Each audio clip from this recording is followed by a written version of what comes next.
técnica. Então vamos tudo de novo, né? Vamos tudo de novo. Carinhosamente, bom dia aos amigos ouvintes, internautas do 87,7 FM, também no dial do rádio. Hoje, 26 de janeiro de 2025, abrindo esta sala de aula para mais um dia de estudo. Agradecer aqui na técnica, o Bruno, correu ali já na mesa, no mix, para poder ajustar os microfones. Hoje aqui na sala de aula, presente aqui, está o Celso Tinto, do Ligado no Esperanto, e a presença marcante aqui do André Matos, para darmos continuidade à obra memorável Memórias de um Suicida. Exatamente, explicando as consequências do suicídio, né? O suicida após a morte. Tá? Então, lá na espiritualidade, a gente está estudando essa obra aqui já há 28 programas. Hoje entramos no 29º estudo, não estamos pulando nenhum parágrafo, nenhuma vírgula, nenhum ponto. Na íntegra mesmo. Inclusive, já está editado, né, Celso? Os 28 programas passados e com foco, com ênfase, aquilo que é mais importante, o estudo. Tá lá as 28 sequências, né? Desde o início da obra, do livro Memórias de um Suicida, até esse presente momento, hoje o 29º, e a gente está no capítulo 5, que é sobre o reconhecimento. E passar o microfone aqui para o nosso entrevistado dessa manhã de domingo. Bom dia, André, seja bem-vindo mais uma vez nesta sala de aula para mais um dia de estudo. Bom dia, meus queridos, é uma alegria muito grande. Bom dia aos nossos ouvintes, e dando sequência, como você falou, do estudo dessa obra importantíssima. Como sempre dizemos aqui, ela é extremamente doutrinária, a abordagem de diversos assuntos nos permitem uma visão não só das consequências do suicídio, como você bem falou, mas também de uma série de informações que são importantes, que estão ligadas à nossa própria existência física e à continuidade da vida após a morte. Então, é uma obra belíssima e, seguindo o que você sempre fala, tomara que um dia ela esteja nas grades das escolas, para que seja também um manancial para se evitar essa escolha infeliz que é o da morte voluntária. A Rádio 87,7 FM está apresentando A Luz do Espiritismo. Os guarde sempre. Bom, nós vamos entrar, então, hoje, né, a obra, né, Memória de Suicida. Talvez a gente consiga hoje entender como é que funciona a hora Ângelus, que é um hábito da espiritualidade, que hoje é um hábito na Terra pelos católicos, sim, a partir das 18 horas, o horário de Ave Maria. E você tem hoje, em muitos canais espíritas também, momentos de oração, momentos de mensagem também nesse horário, tendo em vista essa ambiência espiritual que existe nesse momento. Lembrando, então, Márcio, que nós tivemos até agora, nesse capítulo, um encaminhamento do nosso querido Jerônimo, né? O capítulo anterior foi dizendo da sua experiência, do seu drama. Ele, justamente pelo seu drama, ele não acompanha o grupo inicial agora no tratamento, ele vai buscar um outro tipo de tratamento, e é interessante essa sequência de capítulo, na forma como ele vai descrever o tratamento que é dado na espiritualidade a este grupo e a outros grupos de espíritos. É isso que a gente vai ver agora, uma das formas de tratamento dada à espiritualidade a esses espíritos que cometeram a morte voluntária, então chegam em desequilíbrio. Então precisam de tratamento, são doentes, por isso que eles estão no hospital Maria de Nazaré. Isso, lembrar perfeitamente, muito bem colocado, André, lembrar para os nossos amigos ouvintes estudantes. Nós vamos agora para o Hospital Maria de Nazaré, porque nesta hora ficamos sabendo que Maria de Nazaré, a mãe de Jesus, cuida pessoalmente dos nossos irmãozinhos suicidas. Eu acho que o primeira paciente, né, que ela cuidou foi Judas. Foi Judas, sim. Pelas mensagens que nós temos nos livros espíritas, né? Na obra de Jesus vai socorrer Judas pessoalmente e entrega ele como filho de Maria. E a partir dali, nos livros dos espíritos, ela é responsável pelas falanges no mundo inteiro que cuidam daqueles que, pelo um desejo infeliz, buscam a morte voluntária como caminho de retorno ao plano espiritual. E assim diversos trabalhadores, né, da Seara de Maria, os servos de Maria, que é citado na obra que nós estamos estudando. Então vamos lá então para o hospital, lá junto com esses irmãos. Sim. Penetrávamos então o ambiente dos trabalhos, impregnado de fosforescências azuladas, então ainda imperceptíveis à nossa capacidade espiritual. As dimensões desses gabinetes não eram extensas, pequenos coxins, quer dizer, poltronas, né, orientais, em tessitura semelhante à pelúcia branca, e dispostos em semicírculo, aguardavam-nos, indicando que deveríamos sentar. 6 varões hindus esperavam os pacientes, concentrados no caridoso mandato. Só lembrar que não pode ser diferente ao Camilo trazer para nós uma visão daquele ambiente à luz das imagens que ele possuía. Então, quando ele fala, por exemplo, né, de uma tessitura semelhante à pelúcia branca, não significa que era uma pelúcia branca. É só a gente sempre lembrar isso, que toda vez que ele vai encontrar para descrever para nós aquilo que ele via na Terra, na sua memória da última encarnação, aquilo que ele via na Terra. É só lembrando esse aspecto. Sim, perfeito. A princípio, tais cerimônias sugestivas e rodeadas de um quase mistério muito nos intrigaram. Não conhecêramos indianos psiquistas em Portugal, tampouco fôramos aplicados a estudos e exames de natureza transcendental. Quer dizer, algo que não tinha em Portugal naquela época que ele estava encarnado. Eu vou pedir só para você dar uma sequência na próxima frase, que aí nós vamos citar por que isso aí.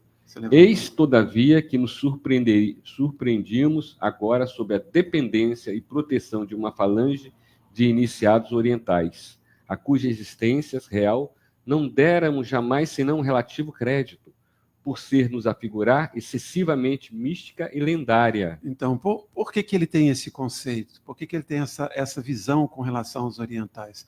Vamos lembrar que Camilo veio a desencarnar em 1º de 1890, final do século XIX.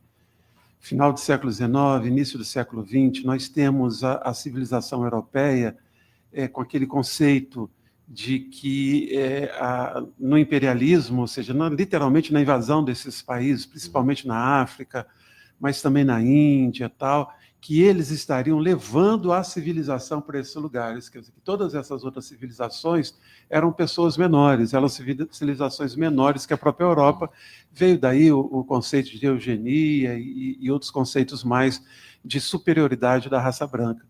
Então, eu achei muito interessante, porque ele faz uma descrição aqui nesse início, ele se surpreende não só com o tipo de tratamento que ele não está acostumado, eles não tinham esse tipo de tratamento, essa coisa que ele interpreta como um lado mais místico e tal, e ele se surpreende de estar na dependência e proteção de uma falange de iniciados orientais, cuja existência real, ou seja, que para ele, enquanto encarnado, eram pessoas místicas, irrelevantes, porque fugiam à ciência, era uma coisa assim inexplicável, aquelas coisas, como ele diz aqui, mística e lendária, era lenda, aquilo não, quer dizer, o que é lenda não é verdade, lenda é uma história, é uma criação.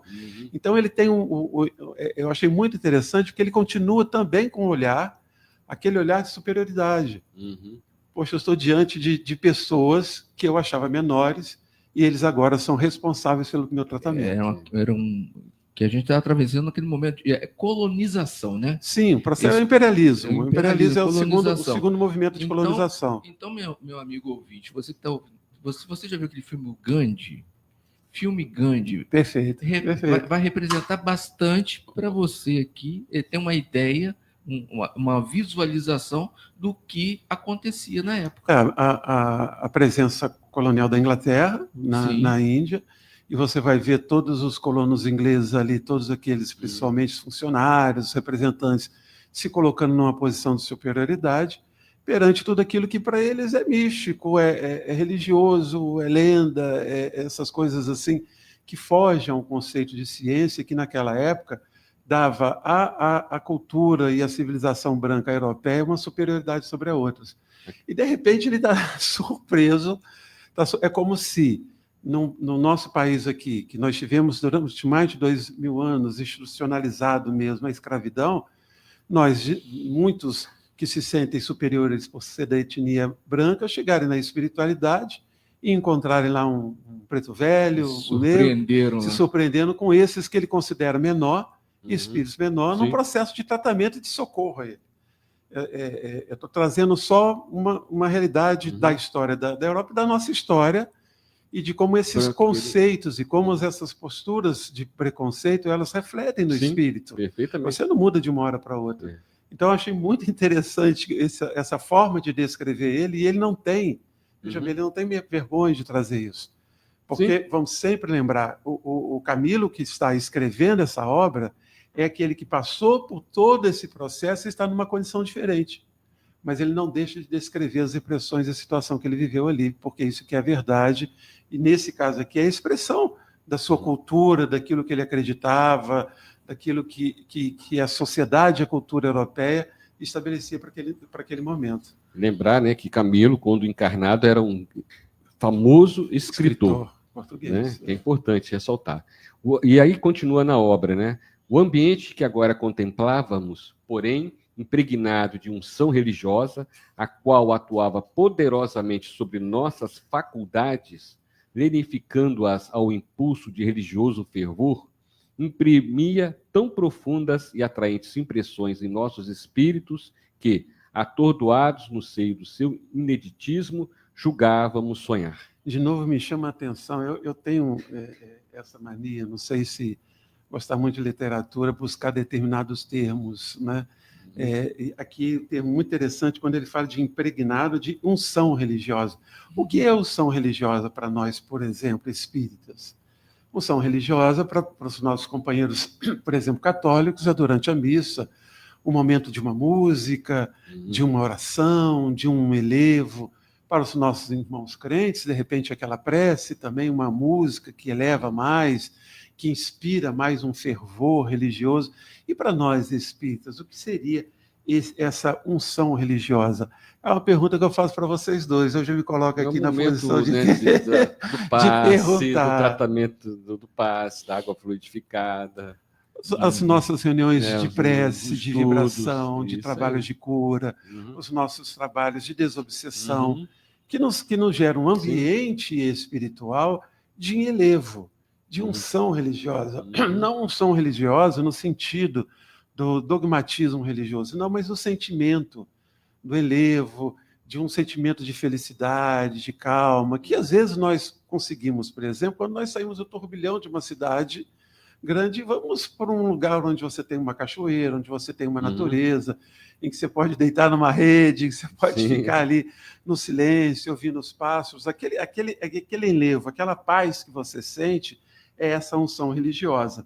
E ele fala de novo desse impulso religioso de fervor, que imprime em todos nós esse mesmo sentimento dele, e que para ele é inédito. Esse tipo de tratamento, esse tipo de sentimento, essa situação para ele é inédito, porque ele não vivenciava isso na sua última encarnação. E aí, continuando, quando pelas primeiras vezes penetramos esses gabinetes saturados de ignotas virtudes, fomos mesmo acometidos de invencível sonolência que nos provocou como um estado de semi-inconsciência. Perfeitamente.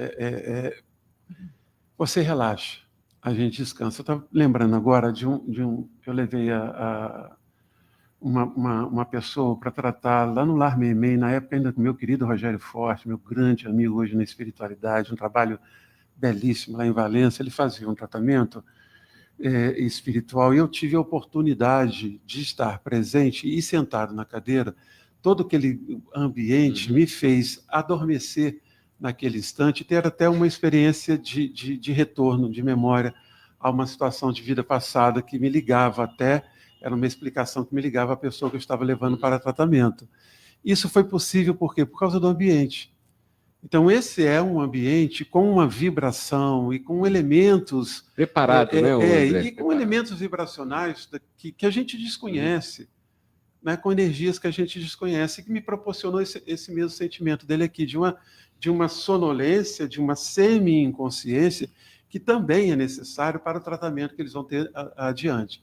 Nós vamos ver agora na descrição dele o quanto que esse fervor, essa unção religiosa, esse estado de sonolência, essa vibração diferente, essa semi-inconsciência é fundamental para o tratamento que vem à frente. André, não te interrompendo, Sim. mas fazendo só uma pequena observação. Muitas pessoas, quando vão pela primeira vez à casa espírita, Sim. e sentem, Sim. assim, logo no primeiro, assim, no primeiro contato, né? Está sentado ali ouvindo uma palestra, né? Às vezes é muito interessante a palestra, mas a pessoa entra naquele estado de sonolência que às vezes não consegue explicar. Gente, e às vezes as pessoas ficam com vergonha, coisa toda, e não deveriam. Aliás, Isso. até cabe, Celso, você lembrou muito bem, não é comum nós explicarmos isso antes das reuniões, ou ter isso aí, de repente, em algum momento, como uma temática, dizer que é natural, porque você está justamente num ambiente diferente, num ambiente novo. Como no movimento espírita, a gente utiliza de música, e mesmo quando nós utilizamos de música nas nossas reuniões públicas, sempre são músicas mais de relevo, de calma. A nossa unção, né? Vamos dizer assim, a nossa unção, entre aspas, religiosa, ela é diferente, ela é no sentido de acalmar. Ela não é o sentido de fazer vibrar, entusiasmar das outras doutrinas. Então, é muito comum isso que você falou, Celso, muito bem lembrado. É o momento de unção religiosa que nos leva a relaxar aquele ambiente, a nos acalmar, a fazer com que a gente saia daquele turbilhão que muitas das vezes nos levou a estar na casa espírita, e ali você encontra essa paz, e é isso que o Celso lembrou muito bem, é muito natural. Muito bem colocado aí pelo Celso. Dando continuidade, os operantes indicavam-nos o semicírculo, formado pelos alvos coxins, os sofares, né? 5 desses médicos espirituais postavam-se atrás, distanciando-os uns dos outros por espaço simétrico, uniforme, até atingirem um em cada extremidade do semicírculo. O sexto colocava-se à frente, como fechando o círculo dentro do qual ficávamos nós outros prisioneiros, os braços cruzados à altura da cinta, a fronte atenta e carregada, como expedindo forças mentais dominadoras para a caridosa vistoria e inspeção nas fragas do nosso atormentado ser. É interessante, mas a gente precisa entender que quando a gente está diante de um processo como esse, e ele descreve aqui a localização desses espíritos, com certeza, para que juntos eles possam, como ele diz aqui, estar influenciando-os diretamente nos seus pensamentos, na mente, porque todo o processo de cura na espiritualidade, ele é voltado à mente. Diferente aqui, que muitas das vezes os nossos processos de cura também são físicos, nós vivemos nesse corpo físico. E por que a mente? Porque a mente é que vai impregnar o perispírito das sensações que eles venham a ter, principalmente suicidas. Nós voltamos lá atrás, nas descrições de Camilo, e ele vai retornar isso daqui a pouco, aquelas sensações e dores e a revivescência do ato do suicídio, momento, né? Que eles passam. Ora, isso está na mente. Então, o tratamento tem que ser na mente, no pensamento. Porque a sequência de pensamentos é que vai impregnar o perispírito das sensações, e que muitos companheiros do movimento espírita, mas por que tem dor? Por que tem sede? Por que tem fome? Gente, eles têm um corpo. O perispírito é um corpo. E a mente, impregnada ainda dessas sensações do corpo físico, reproduz na espiritualidade. Isso é mais do que natural. E aí nós vamos ver esses espíritos nessa movimentação para o tratamento diretamente à mente de cada um deles. Muito bem. E dando continuidade, em surdina vibravam ao nosso redor sussurros harmoniosos de prece. Mas não saberíamos distinguir se oravam, invocando as excelsas virtudes do médico celeste para o nosso refrigério, ou se nos advertiam e doutrinavam. O que não nos deixavam dúvidas, sem impor a evidência, era que atravessavam nosso pensamento com os poderes mentais que possuíam, devassavam nosso caráter, examinando nossa personalidade moral, a fim de deliberarem sobre a corrigenda mais acertada, qual o cirurgião investigando as vísceras do cliente para localizar a enfermidade e combatê-la. Rapaz, eu estava pensando que eu não sei se eu gostaria que alguém começasse a mexer a minha mente para saber o que eu fiz, né? Vasculhar. Nem nós gostamos de fazer esse processo de autoconhecimento. Mas vejam que ele deixa isso aqui muito claro, né? Que nós voltamos a falar, né? É na mente que nós vamos encontrar os reflexos do nosso próprio caráter, da evolução que nós nos encontramos. E as inquietações que nós trazemos, ainda enquanto encarnados, elas são um reflexo do que nós somos. E da permanência em determinados tipos de pensamento, em determinadas ações que nós consideramos verdadeiras. Nós ainda somos isso. André, você tem que deliberar isso aí para poder corrigir os Lógico, pontos. aí ele dá um exemplo muito interessante. É um médico que vai vasculhar. Qualquer médico, você vai hoje com um problema, ele vai fazer um check-up, ele vai fazer exames para descobrir qual é o problema que você tem, e dizer, olha, você precisa desse remédio. É o caso do nosso querido companheiro do capítulo passado, que ele faz uma escolha, vive uma experiência, aquela experiência impõe a ele, ao retornar no estado mental que ele se encontrava, um outro tipo de tratamento, e ele foi levado para um outro lugar para esse tratamento. Então, isso aqui é muito interessante. Você vasculha o seu consciente, você vasculha o comportamento, os equívocos que você teve. Não é só o ato do suicídio, mas tudo que você realizou que levou, naquela última existência. Se você vai olhar a história de Camilo, por exemplo, ele tem um sério desvio no comportamento sexual. Ele casa com 16 anos, ele tem diversos amantes, ele foge num determinado momento com uma moça que iria se casar com outro rapaz, os dois são presos por causa disso, ficam quase um ano presos. Isso na encarnação passada? Na encarnação dele, cara. Na encarnação de Camilo Castelo Branco ainda. O bicho era bom, rapaz, o bicho estava ali firme, entendeu? Só se comprometendo. Então, não é só o suicídio que ele faz por orgulho, né? Um escritor que não pode mais extravasar suas emoções, seus sentimentos através da sua arte, isso lhe impacta muito grande, mas também uma série de compromissos que ele faz com o seu comportamento na última encarnação. Então, vejam bem, os nossos atos, a gente precisa pensar nisso. Os nossos atos, as nossas atitudes, os nossos sentimentos para conosco, para o próximo, é que fazem com que a gente possa viver a saúde ou nos impregnar de doenças. Doenças da alma, que têm reflexo nessa existência, e mais do que isso, que vão refletir na nossa vida após a morte. Então, esse aqui é o momento e a sequência para a gente pensar muito nisso. Porque nós estamos diante de uma oportunidade de aprendizado para questionar, para pensar, para refletir sobre nossas vidas. E entender que os nossos gestos, os nossos pensamentos, as nossas escolhas, as nossas atitudes para conosco, mas principalmente para com o próximo, são responsáveis pelo equilíbrio, mas também pelos desequilíbrios que a gente possa vir a vivenciar. Muito bem. Desculpa, mas só lembrando que isso nada tem a ver com a imposição, uma imposição, ou o impedimento da sua liberdade. Não, de forma nenhuma. Né? A gente só encara dessa forma quando a gente quer levar, deixa a vida me levar, né? Quero viver a minha vida. Mas quando você encara a vida de uma outra forma, né? Como uma oportunidade, você vê a vida, você tem respeito em relação a ela e você age com mais responsabilidade, né? Sim. Né, André? Os limites que a vida nos impõe nessa existência são processos de educação da alma. Eu tenho um pai que é amoroso. Eu não tenho um pai que me castiga para a eternidade.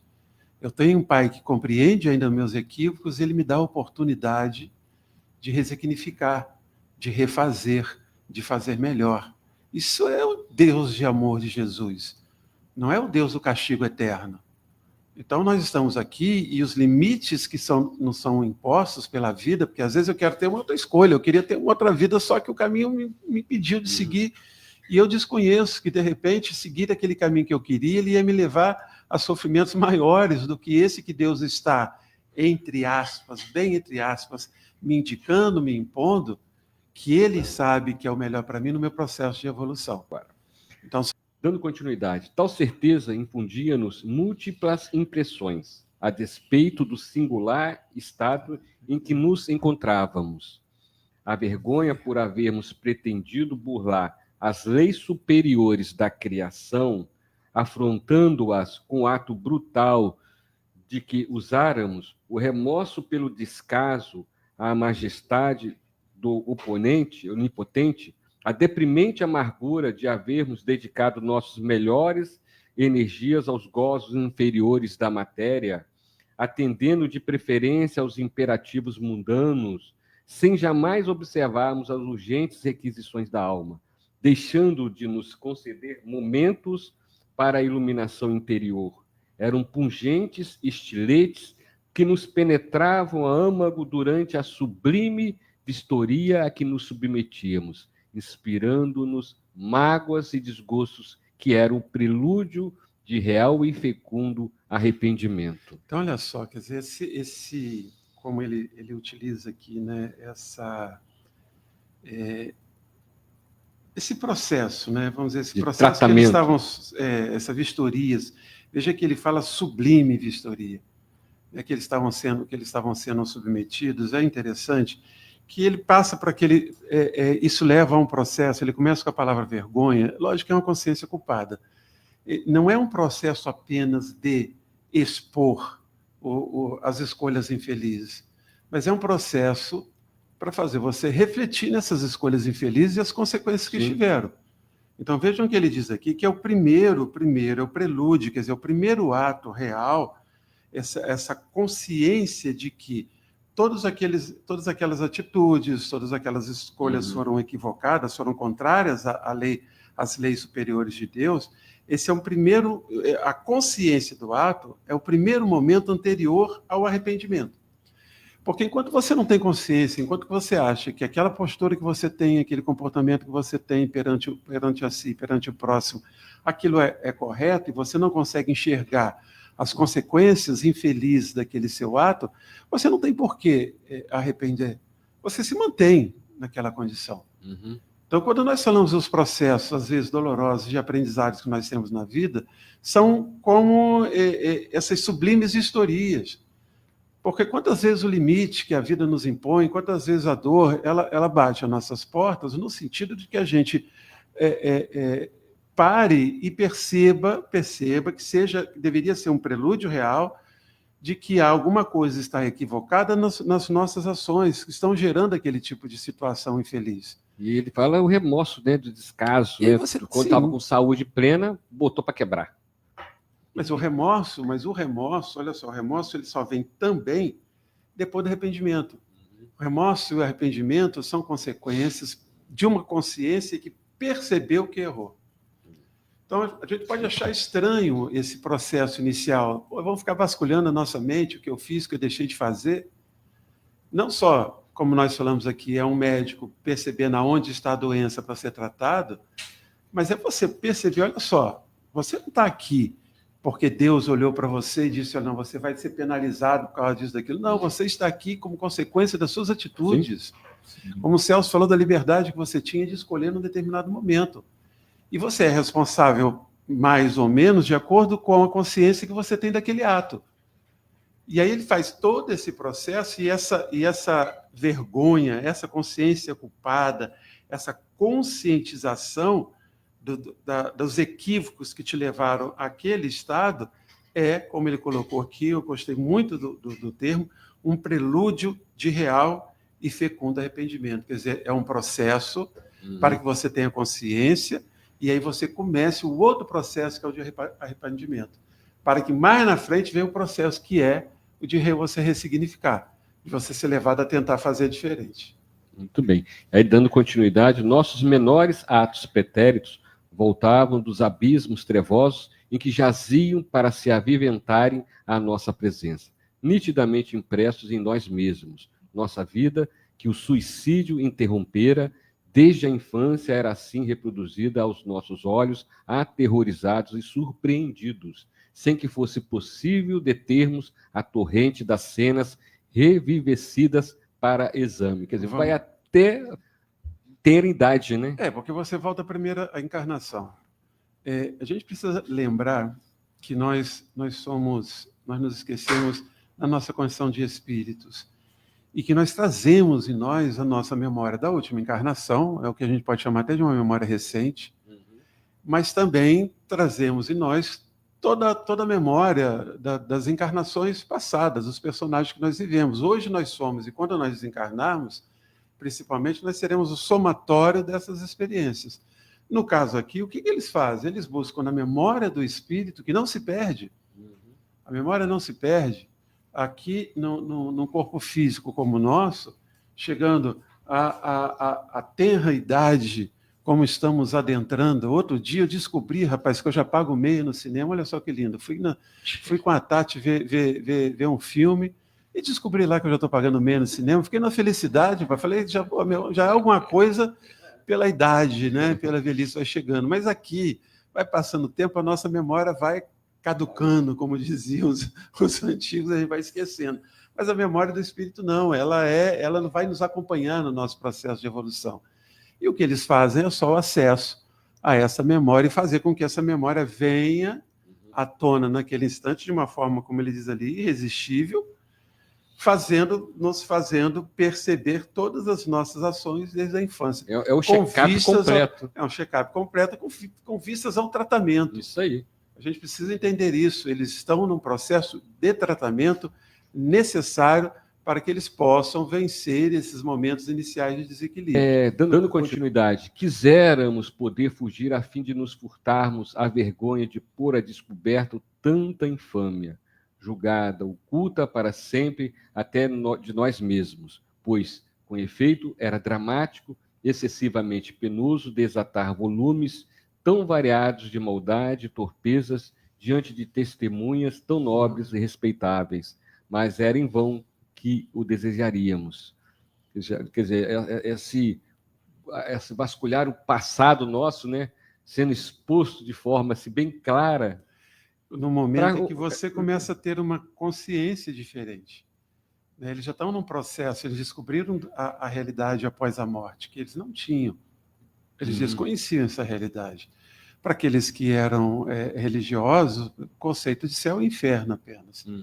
E, de repente, eles se deparam, primeiro, com uma situação muito triste, muito infeliz, com o suicídio, com a morte voluntária, e, de repente, quando começa esse processo de cura, esse tratamento, eles são levados a essa situação, nós vimos aqui por quê, e essa vergonha maior, ele coloca aqui, diante de testemunhas tão nobres e respeitáveis. Sim. Aí você se sente mais envergonhado. Sabe o que eu me lembro, rapaz? A vida da gente é um troço muito interessante.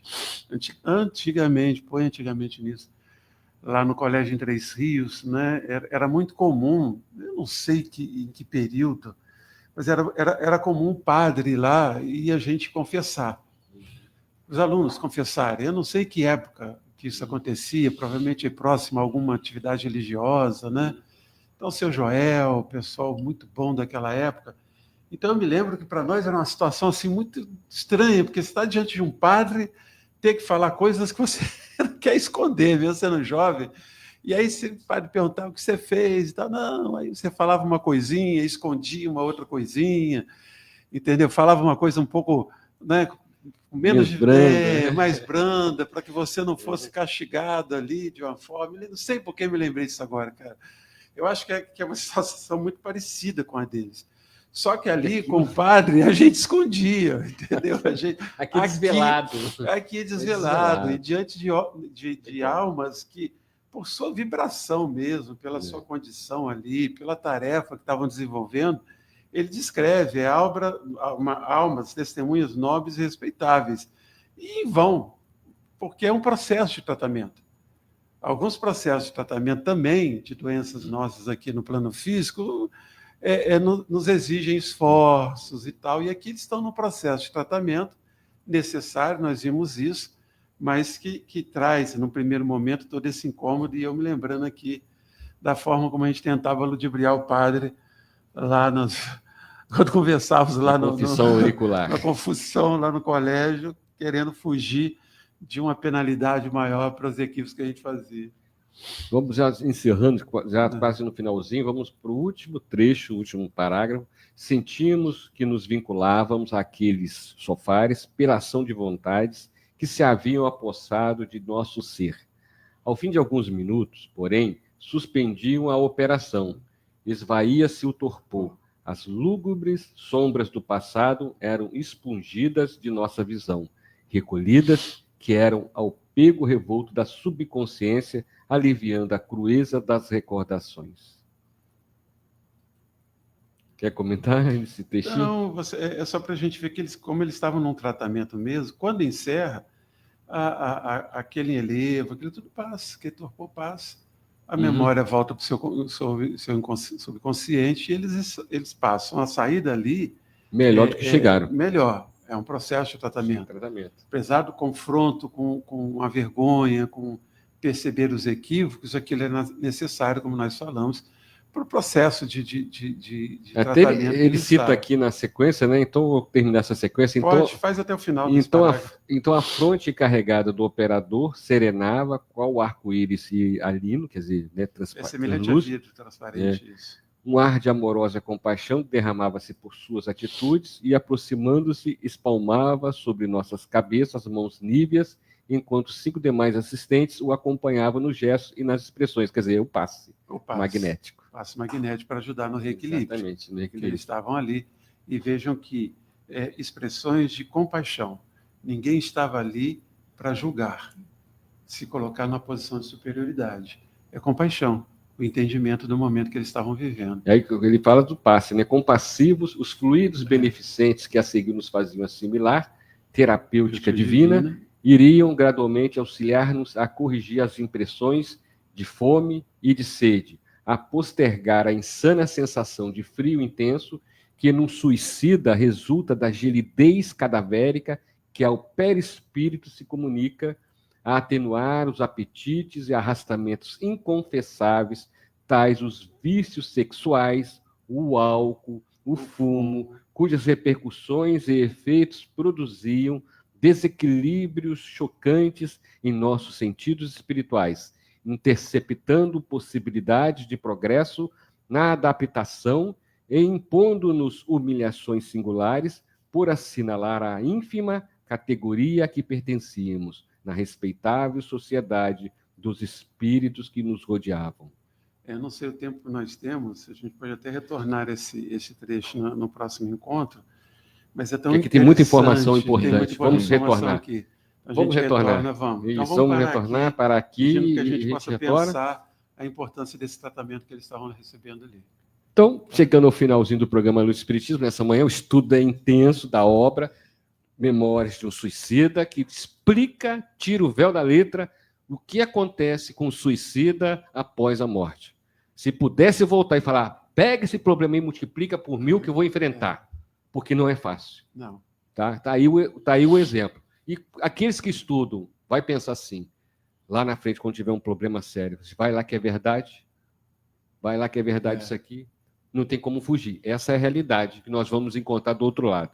Se o problema aqui é X, multiplica ele por não sei quanto X. Está aqui a realidade dos fatos. Só não estuda quem não quer. Está aberto para todos estudarem.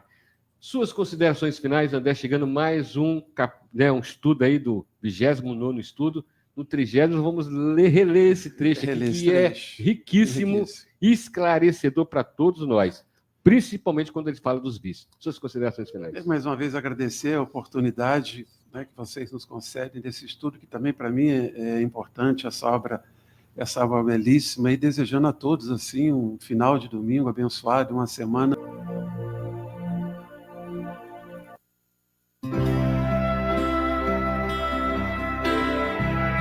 Deus, nosso Pai, que sois todo poder e bondade, dai força àquele que passa pela provação, dai luz àquele que procura a verdade. Ponde no coração do homem a compaixão e a caridade. Deus, dai ao viajor a estrela guia, ao aflito a consolação, ao doente o repouso. Pai, dai ao culpado o arrependimento, ao espírito a verdade, à criança o guia, ao órfão o Pai. Senhor, que a vossa bondade se estenda sobre tudo que criastes. Piedade, Senhor, para aqueles que não vos conhecem, esperança para aqueles que sofrem. Que a vossa bondade permita aos espíritos consoladores derramarem por toda parte a paz, a esperança e a fé. Deus, um raio, uma faísca do vosso amor pode abrasar a terra. Deixai-nos beber nas fontes da vossa bondade fecunda e infinita, e todas as lágrimas secarão, todas as dores se acalmarão.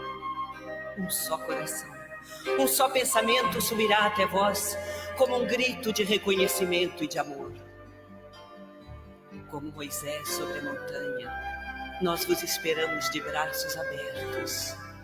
Ó bondade, ó beleza, ó perfeição, e queremos de alguma sorte alcançar a vossa misericórdia. Deus, dai-nos força de ajudar o progresso, a fim de subirmos até vós. Dai-nos a caridade pura, dai-nos a fé e a razão.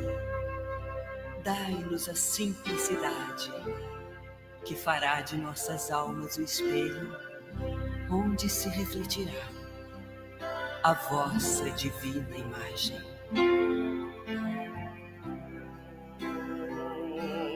Ave